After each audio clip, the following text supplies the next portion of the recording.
Fancy saris కి కంచిపట్టు శారీస్ కి పెట్టింది పేరు పూర్ణిమ ప్రింట్స్, కేబిహెచ్పి అండ్ మాదాపూర్. నమస్కారం. కార్తీక పురాణం 26వ రోజు పారాయణలోకి వచ్చాం. ఈరోజు కార్తీక బహుళ ద్వాదశి. ముందు రోజు ఏకాదశి నాడు ఉపవాసం ఉన్నవారు ఏకాదశి నాడు దాన ధర్మాలు ఏదైనా కుదిరితే చేసుకోవటం, ఒకవేళ కుదరకపోతే ద్వాదశి నాటి ఉదయం ద్వాదశి ఘడియలు దాటకుండానే పారణ చేయాలి. భోజన కార్యక్రమం ముగించుకోవాలి. ఎవరైనా బ్రాహ్మణుడికో లేదా సాటి వాళ్ళు ఎవరైనా సరే, మన వాళ్ళకైనా సరే, వారికి భోజనం పెట్టి దక్షిణ తాంబూలాదులు ఇచ్చి తర్వాత మనం కూడా భోజనం చేయాలి. ఒకవేళ ఏదైనా దాన ధర్మాదులు చేయదలుచుకుంటే పారణకి ముందే ఉదయకాలంలోనే దాన ధర్మాదులు, దీపదానం చేయదలుచుకుంటే అది, దీపారాధనలు విశేషించి చేయదలుచుకుంటే అవి చేసేసి తర్వాత ద్వాదశి పారణం చేయటం మంచిది. ఎవరైతే ఏకాదశి నాడు ఉపవాసం ఉండి ద్వాదశి నాడు పారణ చేసి యథావిధిగా బ్రాహ్మణుని అర్చించి ఏదో ఏదైనా తాంబూలాదులు అవి ఇచ్చిన వాళ్ళు మధ్యాహ్న కాలం నిద్ర చేయకూడదండి. మధ్యాహ్నం పడుకోవద్దు. ఎవరింటికైనా వెళ్ళి కొంచెం వాకిట్లోకి వెళ్ళి ఏదైనా పని చూసుకుని పగలు మాత్రం పడుకోవద్దు. పగలు పడుకుంటే ఏకాదశి వ్రత ఫలితం లభించదని పెద్దవాళ్ళు చెప్తారు. ఆ విధంగా ఆచరించుకుని ఈ ద్వాదశిని సుసంపన్నం చేసుకోండి. అయితే ఈ రోజు ఏం చెప్తున్నారో చూద్దాం. ముందు రోజు నిన్నటి రోజున మనం ధర్మదత్తోపాఖ్యానం చెప్పాం. ధర్మదత్తుడు తను ఆర్జించినటువంటి కార్తీక వ్రత ఫలితాన్ని ఈవిడ కలహ అనే ఆవిడికి ధారపోసాడు. ఆమెని విష్ణు పార్షదులు తీసుకెళ్ళిపోతూ ఉండగా అయితే ఇవన్నీ విష్ణుగణాలని అడిగాడనమాట. ఎట్లా ఏమిటి అని అడిగేసరికి వాళ్ళు చెప్పారు, నాయన నువ్వేం బెంగపెట్టుకోక, నువ్వు కూడా వైకుంఠానికి వెళ్తావు, ఆమె వైకుంఠానికి వెళ్తుంది, తదుపరి జన్మలో తర్వాత రాగల కాలంలో నువ్వు దశరథుడిగా పుడతావు, ఈమె కైకేయిగా జన్మిస్తుందని వాళ్ళు చెప్పింది విన్నటువంటి ఈ కథంతా విని ఈ విషయం విన్నటువంటి ధర్మదత్తుడు విస్మృత చేష్టుడు విస్మయ రూపుడు అయిపోయి పునః వారికి దండవత్తుగా ప్రణామం ఆచరించి, ఓ విష్ణు స్వరూపులారా, ఈ జనానీకమంతా అనేకానేక క్రతువ్రత దానాల చేత ఆ కమలనాభుణ్ణి సేవించుకుంటూ ఉన్నారు. వాటి అన్నిట్లోనూ ఏ ఒక్కదానిని ఆచరించడం వల్ల విష్ణువుకి అత్యంత ప్రీతి కలుగుతుందో, దేని వలన విష్ణు సాక్షాత్కారం లభిస్తుందో దాన్ని సెలవీయండి అని వేడుకున్న మీదట విష్ణుగణాలు అతన్ని ఇట్లా సమాధానపరిచాయట. ఏం చెప్పారో చూద్దాం.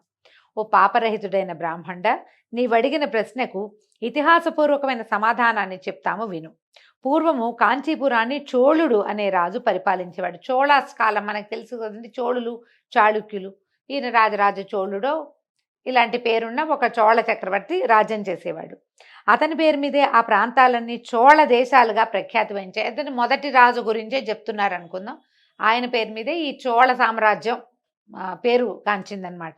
ధర్మపాలనకి పెట్టింది పేరైన ఆ రాజు విష్ణు ప్రీతికై అనేకానేక యజ్ఞాలను నిర్వర్తించాడు. అతని యజ్ఞాలకై నిర్మించబడిన బంగారపు యూపస్తంభాలతోటి తామ్రపర్ణి యొక్క 2 తీరాలు కూడా కుబేర ఉద్యానవనాలైనటువంటి చైత్రరథాల వల్లే ప్రకాశించేవి.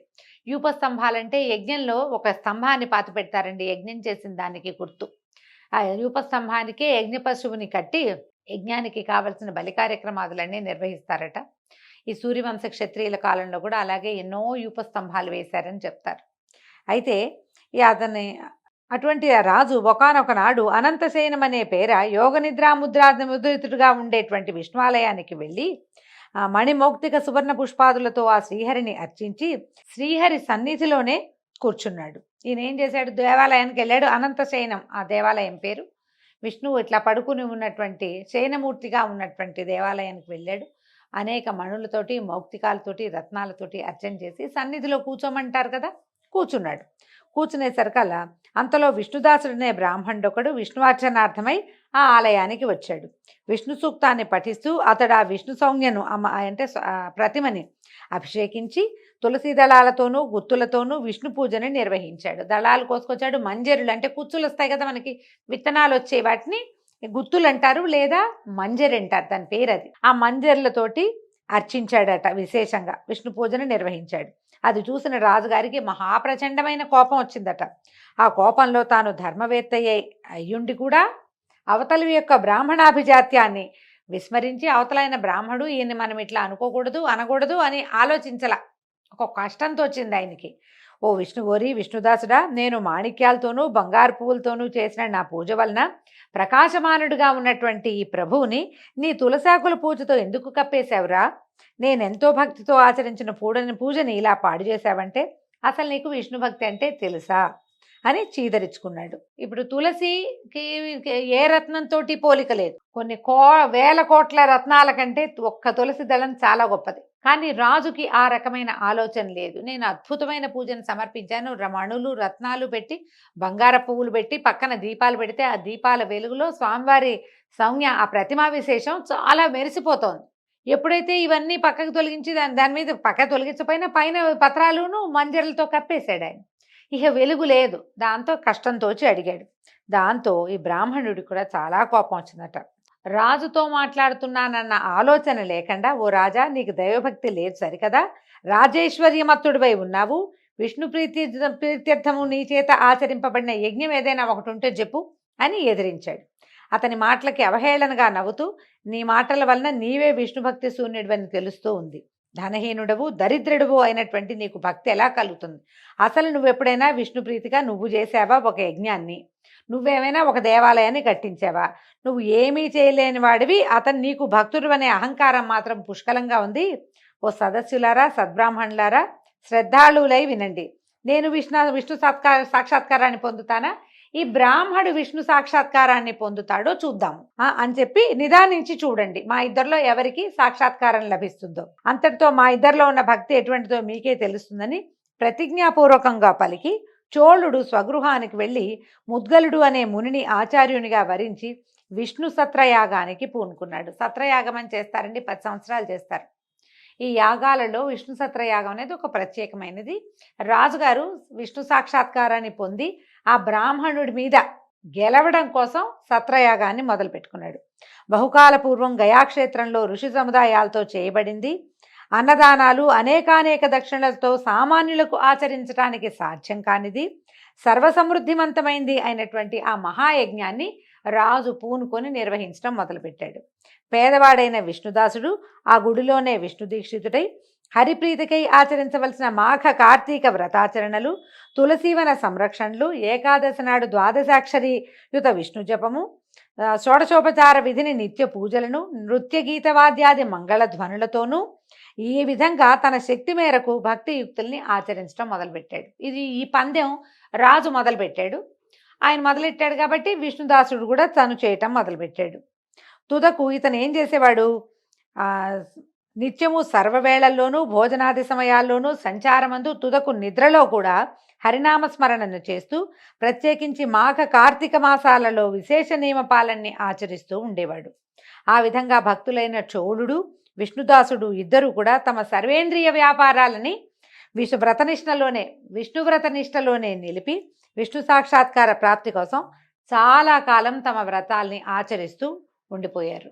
కాలం గడుస్తూ ఉండగా ఒకనాటి సాయంకాలం విష్ణుదాసుడు వండుకున్న భోజనాన్ని ఎవరో కాజేసుకుని వెళ్ళిపోయారు. నేనేం చేశాడు, పగలల్లా విష్ణు సేవలో ఉండి సాయంకాలం భోజనం వండుకుని దేవాలయానికి వెళ్ళి అర్చన చేసుకుని వచ్చాక తినేవాడు. బహుశా పాపం అన్నం వంట ఏదో వండుకున్నాడు, అది అక్కడ పెట్టాడు, అది కాస్త వెళ్ళిపోయింది, ఎవరో తీసుకుపోయారు.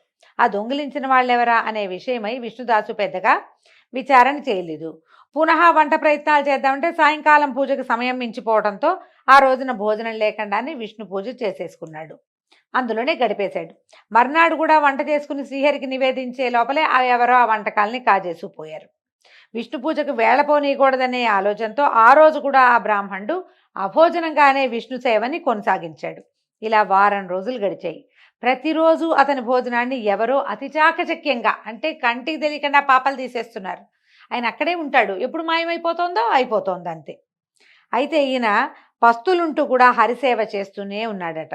వారం రోజుల పాటు అభోజనంగా ఉండటంతో విష్ణుదాసుడికి 7వ రోజున అనిపించింది, ఏమిటి ఇన్ని రోజుల నుంచి ఎవరో తీసుకుపోతున్నారు, ఆ దొంగ ఎవడో పట్టాలనిపించింది. వారం నుంచి ఏం పెద్ద శ్రద్ధ పెట్టలా, చివరికి ఒకరోజు అనిపించింది అనమాట. అందువల్ల ఆనాడు పెంద్రాళే పని ముగించుకుని వంటకాలను పూర్వస్థానం అందే ఉంచి తాను చాటును దాగి కూర్చుని ఈ దొంగ కోసం ఎదురు చూడడం మొదలుపెట్టాడు. కొంతసేపటికి ఒకానొక చండాలుడు ఆ అన్నాన్ని దొంగలించేందుకు వచ్చాడు. వాడి ముఖం అత్యంత దీనంగా ఉంది. రక్తమాంసాలు ఏమాత్రము లేకుండా కేవలము ఎముకల మీద చర్మం కప్పినట్టుగా ఉన్నవాడు అన్నార్తుడు అయిన ఆ చండాలుడు వంటకాలను దొంగిలించుకుపోవటం మొదలుపెట్టాడు, తీసేశాడు అనమాట. అతని హైన్య స్థితిని చూసి అప్పటికే కరుణాభరితమైన హృదయంతో ఉన్న బ్రాహ్మణుడు, ఓ మహాత్మా కాసేపు ఆగవయ్యా, ఆ అన్నాన్ని అలా ఒట్టిగా తింటం కష్టం, ఈ నేతి కూడా పట్టుకెళ్ళని నేతి గిన్నె తీసుకుని బయలుదేరాడు. నేతి జాడితో సహా అతని వెంటపడ్డాడు. ఈ విప్రుడు తనని బంధించి రాజభట్లకు అప్పగించుతాడనే భయంతో ఆ చండాలుడు విసురుగా పరిగెత్తడం మొదలుపెట్టాడట. ఈ బ్రాహ్మణాయన కూడా ఆ చోరుడి వెనకాలే పరిగెడుతూ, అయ్యా నెయ్యి తీసుకుని కలుపుకొని తినవయ్యా స్వామి, చెప్పిన మాట వినవయ్యా, నెయ్యి నెయ్యి వడ్డించటానికి వెంబడబడుతున్నాడు. అసలే అలసటగా ఉన్న చండాలుడు భయం వల్ల నేలని బడి మూర్ఛపోయాడు. అతన్ని వెన్నంటి వచ్చిన విష్ణుదాసుడు, అయ్యో మూర్ఛపోయావా మహాత్మా అని చెప్పి తన పై వస్త్రపు చెంగులతో ఆ చండాలుడికి ఇట విసరటం మొదలుపెట్టాడు. పాపం ఊపి లేదు, ఈయన నీరసపడిపోయి మూర్ఛపోయాడు, భయపడ్డట్టున్నాడు. ఇంత పరిగెత్తాడు ఆకలితోటి అని బాధపడుతూ విసురుతున్నట్ట. ఈ విసిరిన గాలికి మెల్లిగా శీఘ్రంగా కోలుకున్నటువంటి చండాలుడు చిరునవ్వు నవ్వుతూ లేచాడు. అప్పుడు ఇతడు విష్ణుదాసుని కళ్ళకి శంఖచక్ర గదాబ్జధారి, పీతాంబరుడు, చతుర్భుజుడు, శ్రీవత్సలాంఛితుడు, కౌస్తుభాలంకృతుడు అయిన శ్రీమన్నారాయణుని వలె కనిపించటంతో అతగాడు సాత్విక భావావృతుడైపోయి అవాక్కుగా ఉండిపోయాడు. అట్లా నోరు తెచ్చుకుని ఉండిపోయాడు అనమాట. విస్మయకరమైన సంఘటన ఉన్నప్పుడు మనం ఏం చేస్తాము? ఎవరికైనా మాట మంతి వస్తుందా? ఏమీ లేదు, నోరు తెచ్చుకొని ఉండిపోయాడు, అవాక్కుగా ఉండిపోయాడు. ఈ భక్త భగవానుల సంగమ దర్శనార్థం ఇంద్రాదులు ఎందరో విమానారూఢులై ఆ ప్రాంతాలకు వచ్చారు. విష్ణువు మీద, విష్ణుదాసుడి మీద కూడా పువ్వుల వాన కురిపించారట. అప్సరసలు ఆడారు, గంధర్వులు పాడారు, దేవగణాల వందలాది విమానాలతో ఆకాశం అంతా నిండిపోయిందట. భగవంతుడు భక్తుడు కలిసినటువంటి ఈ సన్నివేశం అత్యద్భుతమైనది, లోకంలో చాలా అరుదుగా జరిగేది. ఈ అరుదైన సంఘటన చూడ్డానికి దేవగణాలన్నీ వచ్చి బార్లు తీర్చేసాయట ఆకాశం అంతా. అనంతరము ఆ ఆదినారాయణుడు విష్ణుదాసుని గాఢంగా కౌగలించుకున్నాడు. తన సారూప్యాన్ని ప్రసాదించి తనతో బాటే విమానం ఎక్కించుకుని వైకుంఠానికి బయలుదేరాడు. యజ్ఞవాటికలో ఉన్న చోళుడు గగనగాములైన బ్రాహ్మణ బ్రహ్మజనకులిద్దరినీ చూసి ఆశ్చర్యపోయాడు. యజ్ఞవాటికలో ఉన్నాడు, ఆయన చూశాడు, చోళుడికి విమానం కనపడుతోంది. ఎట్లా కనపడింది? దైవ విమానం అంటే అతను కూడా మహాభక్తుడే, అందులో అనుమానం ఏం లేదు. బ్రాహ్మణుడితో సాటి వచ్చేంత భక్తి లేదు కానీ ఉన్నది భక్తి. దాంతో ఆయనకి కనిపించేశారు కల. అయితే అలా చూస్తూ ఉండిపోయాడు. తక్షణమే తన ఆచార్యని పిలిచి, ఓ ముద్గరముని, నాతో వివాదమాడిన ఆ నిరుపేద విప్రుడు విష్ణు రూపాన్ని పొంది వైకుంఠానికి వెళ్ళిపోతున్నాడు. అమితైశ్వర్యవంతుడనైన నేను అసాధ్యాలైన యజ్ఞదానాదులు చేస్తూ కూడా విష్ణు సాక్షాత్కారాన్ని పొందలేకపోయానంటే ఇక వైకుంఠం అసంగతమే కదా, ఇంకా నాకు వైకుంఠం లభించదు, విష్ణువు నాకు లభించలేదు. నేను ఎన్ని యజ్ఞాలు చేసినా, బ్రాహ్మణులు కోరినంత దక్షిణలు సమర్పించినా కూడా ఆ శ్రీహరికి నా మీద లేశమైనా కృప కలిగినట్లేదు. దీనివల్ల కేవలం భక్తే తప్ప విష్ణునుగ్రహానికి మరొక మార్గం లేదు. ఈ యజ్ఞయాగాది కర్మకాండలని అనవసరమని భావిస్తున్నానని చెప్పాడు. పాపం చెప్పాడు, బాల్యం నుంచి యజ్ఞదీక్షలోనే ఉండటం వల్ల నిస్సంతుడైన ఆ రాజు తన సింహాసనం మీద తన మేనల్లుడికి స్వయంగా పట్టాభిషేకం చేశాడు. ఎంతకాలం నుంచో సత్రయాగం చేస్తూ యంగ్గా ఉన్నప్పుడు, అంటే యుక్త వయసు నుంచి అక్కడే ఉన్నాడు. ఆయనకు మేనల్లుడు ఉంటే ఆ మేనల్లుడికి సింహాసనం ఇచ్చేశాడు. అయితే అప్పటి నుంచినట ఏగో తస్మాత్ అధ్యాపితద్దేశే సదా రాజ్యాంశ భాగిన స్వస్త్రీయా ఏవ జాయంతే తత్కృత విధివర్తిన. అప్పటి నుంచి చోళ దేశాలలో మేనల్లుళ్ళే రాజులవుతున్నారట. అవునో కాదనండి, పురాణంలో అయితే ఇలాగే చెప్తున్నారు. చోళ దేశాల్లో రాజ్యాధికారాన్ని పొందటంలో రాజుల మేనల్లుళ్ళే కర్తలవుతూ వచ్చారు. అనంతరము చోళుడు యజ్ఞహోమగుండం దగ్గరికి చేరి, ఓ శ్రీహరి, త్రికరణ శుద్ధిగా నీ ఎందలి భక్తిని నా యందు సుస్థిరం చేయి తండ్రి అని ప్రార్థించి సమస్త సదస్యులు చూస్తుండగా అగ్నిప్రవేశం చేసేసాడు. ఏంటంటే ఇది పోటీ కోసం చేయలేదండి. అతనికి ఏదో లభించింది నాకు లభించాలని కాదు, అతనికి లభించినంత జ్ఞానం నాకు లేదని తెలుసుకున్నాడు. అతనంత భక్తిపరుణ్ణి నేను కాను, నేను చేసే ఈ క్రియా కర్మకాండ కంటే కూడా భక్తి చాలా ఎక్కువైనది అని గ్రహించి ఇంకా ఈ జీవితం నిరర్థకమని భావించి అగ్నిప్రవేశం చేశాడు. అది చూసి క్రుద్ధుడైన ముద్గలుడు తన శిఖను పెరిగి వేసుకున్నాడు. అది మొదలుగా ఆ గోత్రం ఈనాటికి కూడా విశిఖగానే వర్ధిల్లుతోంది. ముద్గలుడనేటువంటి ఆచార్యుడు ఈయనతోటి యజ్ఞం చేయిస్తున్నవాడు తన శిఖని వెనకాల ఇది పెట్టుకుంటారు కదా, పిలకనమ్మ అనాలి. తెలుగులో ఇలాంటి పదం వాడకూడదండి. మనం ఎవరి గురించైనా బ్రాహ్మణుల గురించి, పెద్దవాళ్ళ గురించి ఇలా కథల్లో చెప్పేటప్పుడు కూడా శిఖ అని చెప్పాలి. శిఖ కాదండి, శిఖ. ఈ శిఖని లాగేసుకున్నాడట. తలంతా నెత్తురుమైపోయింది. కానీ ఆయన గోత్రం ఇప్పటికీ కూడా విశిఖ పేరుతోటి ఒక గోత్రం నడుస్తోంది. అయితే హోమగుండంలో ప్రవేశించిన రాజుని అందులో ఉంచి అగ్నిలోంచి ఆవిర్భవించిన శ్రీహరి ఇట్లా పట్టుకున్నాడట, ఆదుకొని ఆ చోళుని ఆలింగనం చేసుకుని అతనికి కూడా సారూప్యాన్ని అనుగ్రహించి అక్కడి వారందరూ ఆశ్చర్యంగా చూస్తుండగా తనతోటి వైకుంఠానికి తీసుకెళ్ళిపోయాడు. ఓ ధర్మదత్త, అలనాడు ఈ విధంగా ఆ శ్రీహరి ఇటు విష్ణుదాసుని అటు చోళుని కూడా అనుగ్రహించి సాక్షాత్కారం ఇచ్చి తన వైకుంఠ ద్వారపాలకులుగా చేసుకున్నాడు. కాబట్టి ఓ విప్రుడా, విష్ణు అనుగ్రహానికి విష్ణు సాక్షాత్కారానికి రెండు విధాలుగా ఉన్న ఒకే ఒక మార్గము భక్తి మాత్రమే. కర్మకాండలు ఎన్ని చేసినా, ఎన్ని పువ్వులు పెట్టాం, ఎంత తెచ్చాం, ఎంత ప్రసాదాలు చేసాం కంటే కూడా భక్తి, ఎంత మనసు భగవంతుని యందు ఉంచాము, ఎంత శ్రద్ధ భగవంతుని మీద ఉన్నది అనేదే అత్యంత ముఖ్యమైనది. ఆత్మజ్ఞానము ఒకటి, ఆత్మజ్ఞానం రెండోది ఆత్మార్పణము అని విష్ణుదత్తుడికి బోధించి విష్ణు పార్షదులు మౌనం వహించారు. దీంతో 26వ రోజు పారాయణ పూర్తయిందండి. రేపు ఉదయం 27వ రోజు పారాయణలో మళ్ళీ కలుసుకుందాము. నమస్కారం.